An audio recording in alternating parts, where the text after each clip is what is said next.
Welcome back to my channel crafter Arpita. তো চলে এসেছি আজকে একটি নতুন ভিডিও নিয়ে। তো তোমরা যারা আমার চ্যানেলটাকে এখনো সাবস্ক্রাইব করনি তারা এখনই গিয়ে সাবস্ক্রাইব করে দিয়ে এসো। তার কারণ আমি প্রত্যেক সপ্তাহে একটি করে ইউনিক ডিআইওয়াই ক্রাফটিং ভিডিও নিয়ে আনি তোমাদের জন্য। আর সবার প্রথম নোটিফিকেশন পেতে বেল আইকন প্রেস করতে একদম ভুলবে না। তো সামনে তো দুর্গাপুজো চলে এলো, তো দুর্গাপুজোতে আমরা ঘর সাজানোর জন্য কিছু ফেক প্ল্যান্ট ইউজ করেই থাকি। তো আজকে আমি সেরকমই একটি ডিআইওয়াই রেডি করেছি। তো এখানে দেখতেই পাচ্ছ যে আমি একটি ফেক প্ল্যান্ট রেডি করেছি। তো এরকম একটা ফেক প্ল্যান্ট তোমরা বাড়িতে কিছু ওয়েস্ট ম্যাটেরিয়াল দিয়ে রেডি করে নিতে পারো। তো আমি এখানে কিছু ইউজ করিনি, একদম জিরো কস্টে এই ফেক প্ল্যান্টটা আমি রেডি করেছি। আর এই ধরনের ফেক প্ল্যান্টগুলো বাজারে কিনতে গেলে মোটামুটি 250 থেকে মিনিমাম প্রাইস স্টার্টিং হয়।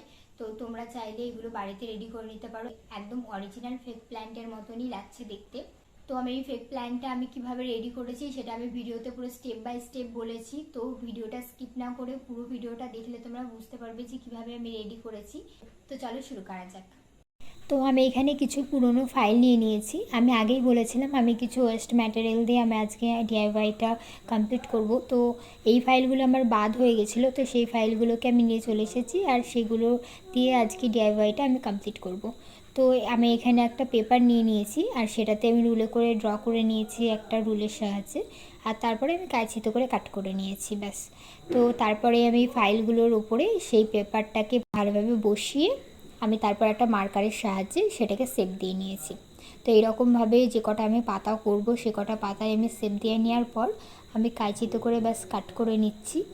আর যেহেতু পাতা সবগুলো সমান হয় না, তো সেই জন্য আমি ওই পেপারটার উপরে আমি তার সাইড করে আর একটা রুলে করে আমি দাগ নিয়ে ড্র করে নিয়েছিলাম। তো আমি সেটা একটু কাট করে নিয়ে আর একটু ছোটো সাইজের পাতা করব।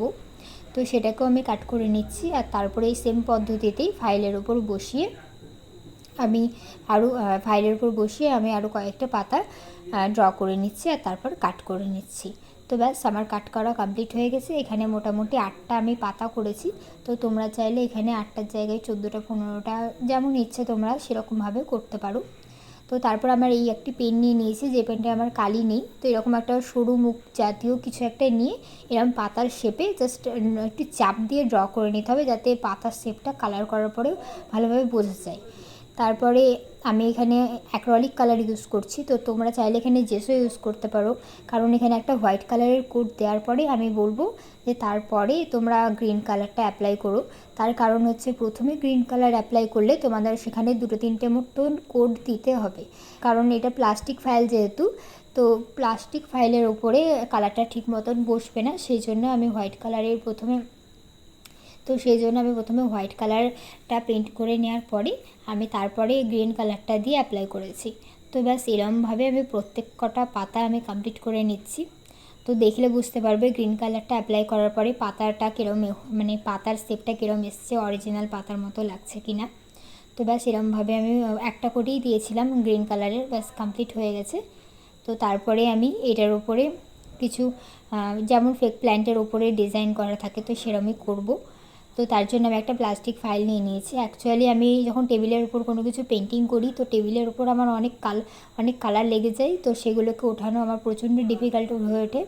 তো সেই জন্য আমি প্রত্যেকটা আমার ক্রাফটিংয়ে দেখতে পাবে আমি হয়তো পেপার ইউজ করি, বাট এটাতে আমি প্লাস্টিক ফাইলের একটা সাইড আমি ইউজ করে নিচ্ছি, কারণ আমার এই পেপারটা আমার লাগেনি। আমি মোটামুটি 8টা যেহেতু আমি করেছি, তো আমার কিছুটা এক্সট্রা বেঁচে গেছিলো ফাইল, তো আমি সেটার উপরে আমি করে নিচ্ছি। তো এরমভাবে প্রথমে আমি একটা কালার আমি মিক্স করেছিলাম, তো সেটা একটু ডার্কের ওপর লাগছিলো আমার। তো তারপর আমি আর একবার সেই কালারটাকে মিক্স করলাম, তো একটু লাইটের ওপর নিয়ে আনলাম। তারপর আমার মনে হলো না ঠিকঠাক, তো সেই কালারটা দিয়ে আমি ডিজাইনটা করে নিচ্ছি।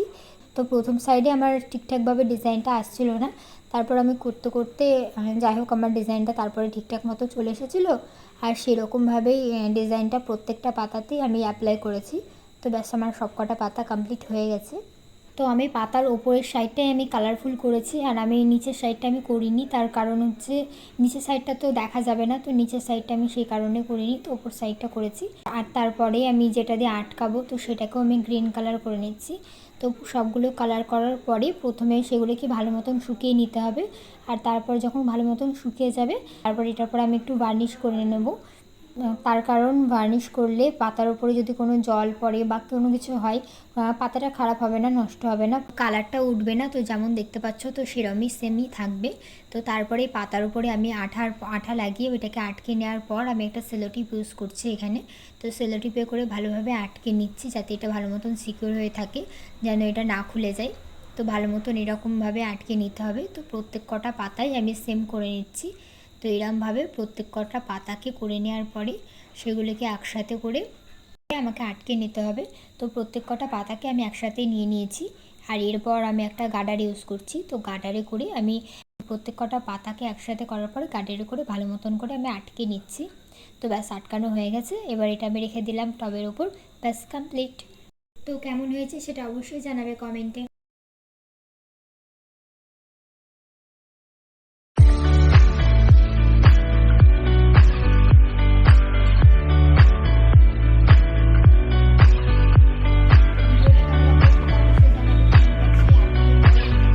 লাইক করে দেবে আর বন্ধুদের সাথে শেয়ার করে দেবে।